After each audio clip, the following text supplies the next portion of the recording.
बरोबर आहे ना, मी माझ्या आईचा रेफरन्स दिलाय त्याच्यात. काय नेमकं ताई कोणत्या अनुषंगाने तुम्हाला म्हणायचं? लोकशाही आहे, लेखकाला लिहायचा अधिकार आहे. होय. पण सहन करावं लागतं असं सुद्धा त्याच्यामध्ये तुम्ही म्हणताय, ही शिकवण आहे.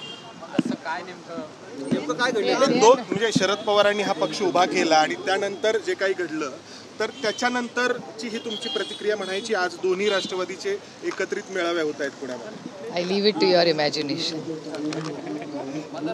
चला चला मला अमोल दादांना भेटायचंय. मला सगळ्या वाईट येते, डोंट वरी. ताई, मधल्या काळामध्ये पवार साहेबांनी एक मुलाखत दिली होती आणि पुढचा जो काही निर्णय घ्यायचा तो सुप्रियाताई घेतील असं त्यांनी म्हटलं होतं. त्यामुळे तुमच्याकडे नजरायचं हो, पण त्याला टाइमलाईन नाही ना. होय.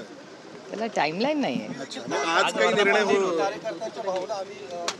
कार्यकर्त्यांच्या भावना ह्या नेहमीच आमच्यासाठी सर आखोपे असतात. त्याला काय माहिती नाही. आता बघूया ना कार्यक्रमात कळेल. राष्ट्रवादीच्या एकत्रीकरणाची चर्चा होते, अर्थात ती माध्यमांमध्ये होतेच, हे मान्य आहे. पण त्याचवेळी दोन्ही राष्ट्रवादीचे वेगवेगळे मेळावे देखील पुण्यामध्ये होत आहेत. तर खरीच काही अशी चर्चा पक्षाच्या आतमध्ये तुम्हाला वरिष्ठांमध्ये? मी तर 14 दिवसांनी परत आले. मी 2 दिवस दिल्लीला होते. मी काल पण इन्कम टॅक्ससाठी दिल्लीला होते. मी आता परत आले. मी कार्यक्रमात 1:15 वाजता निघणार. त्याआधी कधी अशी चर्चा झालेली आहे? माझ्या तर्कडे नाही.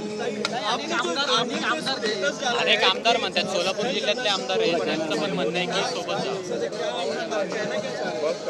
अरे सशक्त लोकतंत्र में मन में जो आया मैंने लिख लिया. वो मेरे माँ और मेरे बीच की बात है. ओके.